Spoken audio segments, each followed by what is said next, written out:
Welcome to Searcy Over, a contemporary interpretation of hubris in historical literature. University assignment. Shakespeare's King Lear and Machiavelli's The Prince are centuries-old texts that have had a profound influence on the Western literary world and historical process of political progression. As time passes, they have been and continue to respectively be interpreted in a multitude of ways in the modern world. In this essay, I will be interpreting the texts from a contemporary standpoint and examining King Lear's hamartia from an emotional point of view. Following this will be a discussion of what traits and outward displays of emotion a leader should exhibit to their people, with a focus on the catharsis that King Lear has. The examination of his catharsis will be informed by Machiavelli's advice to rulers and compared to the catharsis other characters have.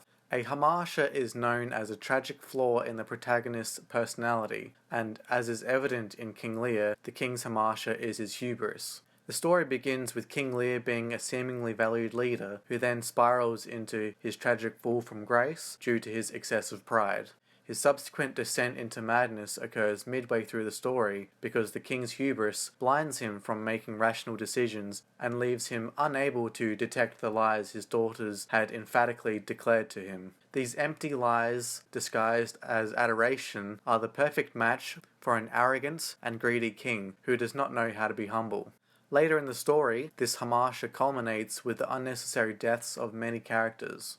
In The Prince, Machiavelli espouses a concept where leaders should be capable of having dual natures, where they should possess certain positive or negative attributes but be able to show the opposite when needed. He provides the example of being true to your word and valuing telling the truth, but also knowing how to lie when the situation is necessary. This concept is easily adaptable into the context of King Lear. If he wants to be prideful, he should have instead given his daughters a real reason to love him and have displayed a humble character. But despite his arrogance, the king, as I will discuss further later, is perfectly capable of repairing broken relationships and making amends with people he has wronged. Chapter 23 of The Prince is dedicated to the avoidance of flattery. If the advice that Machiavelli gives princes had been followed, there would have been a major change to the way King Lear makes decisions. This means the establishment of a group of wise men to counsel him on important matters. The prince would then decide the course of action he wishes to take and follow it without wavering when and if there is hostility. Irresoluteness will show weakness on his behalf.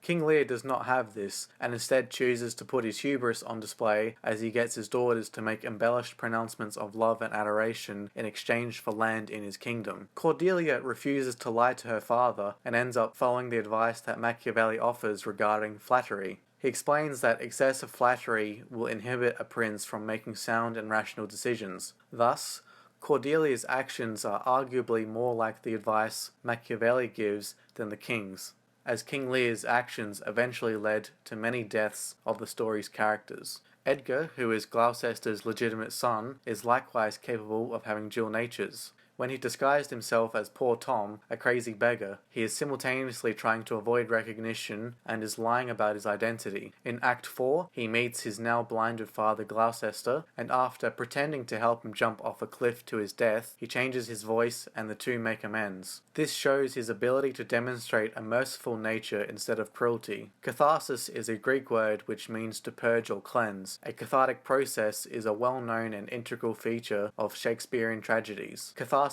is only apparent in the protagonist. They engage in this process through an emotional purging or cleansing. This happens for the sake of a moral or spiritual renewal, achieving a state of liberation from anxiety and stress. King Lear undergoes his catharsis when he reunites with Cordelia, after discovering his daughters Goneril and Regan's flattery had been lies. Although King Lear is incapable of exemplifying a humble nature, he was able to display dual natures when he reconciles with Cordelia, after she returns from banishment. This is thanks to the help of Kent, shortly before they both die. These actions demonstrate how he can be harsh, but can make amends after a fight. In conclusion, it is evident by studying both books that King Lear, Cordelia, and Edgar follow Machiavelli's advice.